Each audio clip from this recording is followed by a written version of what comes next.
अगर आपको Indian cricketer बनना है, आपको खेलना है इंडिया के लिए क्रिकेट या आईपीएल खेलना है, तो आपको उसका प्रोसेस तो समझना पड़ेगा। तो प्रोसेस ये है कि सबसे पहले आपको अकेडमी ज्वाइन करना है। अकेडमी ज्वाइन करके प्रैक्टिस करना है, सीखना है स्किल को, क्योंकि एक दिन में आप क्रिकेटर नहीं बन पाओगे, 10 दिन में नहीं बन पाओगे, एक साल में भी नहीं बन पाओगे। ये सालों का प्रोसेस है। अगला टारगेट होगा वो होगा डिस्ट्रिक्ट खेलना।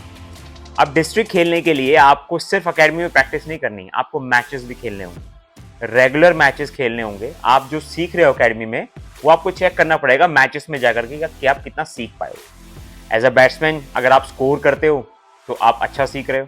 एज अ बैट्समैन अगर आप स्कोर नहीं कर पा रहे हो तो आपको अपने आप को बहुत इंप्रूव करने की जरूरत है, क्योंकि एज अ बैट्समैन आपका जो मेन मोटिव होना चाहिए रन स्कोर करना, और एज अ बॉलर आपका मेन मोटिव होना चाहिए विकेट्स लेना। तो आपको इन चीजों को इंप्रूव करना पड़ेगा मैचेस खेल करके, और वहां पे जो गलती आप करेंगे आप दोबारा आके प्रैक्टिस में खुद करेंगे।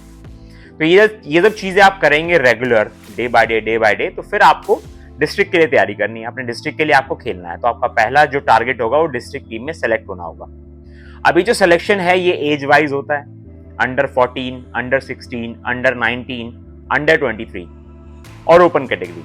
तो इन कैटेगरीज में आपको सिलेक्शन अपना कराना होगा। इसके लिए आपको इन एज कैटेगरीज में जाकर के डिस्ट्रिक्ट के ट्रायल देने होंगे, डिस्ट्रिक्ट की टीम में आना होगा।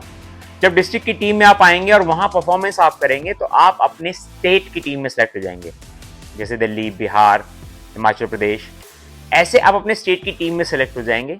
वहां जब आपका सिलेक्शन होगा, वहां सिलेक्शन होने के बाद आप सीनियर्स में जाएंगे, और सीनियर्स में रणजी ट्रॉफी जब आप खेलेंगे और ऐसे बहुत सारे टूर्नामेंट जैसे विजय हजारे, देवधर ट्रॉफी, ऐसे टूर्नामेंट्स में आपका सिलेक्शन होगा जब आपके परफॉर्मेंस आएंगे। और जब ये सारे परफॉर्मेंस आप करेंगे तब आपका सिलेक्शन होगा एनसीए में, और एनसीए में जब आपको भेजा जाएगा उसके बाद आपके इंडिया की बारी आएगी। तो इंडिया तक का जो सफर है वो इस तरीके से चलेगा, पर सबसे पहला जो आपका टारगेट होना चाहिए वो होना चाहिए डिस्ट्रिक्ट क्रिकेट। तो डिस्ट्रिक्ट क्रिकेट में अगर आपको आगे जाना है तो आपको डेली मैचेस खेलना है और प्रैक्टिस करते रहना है। Thank you very much.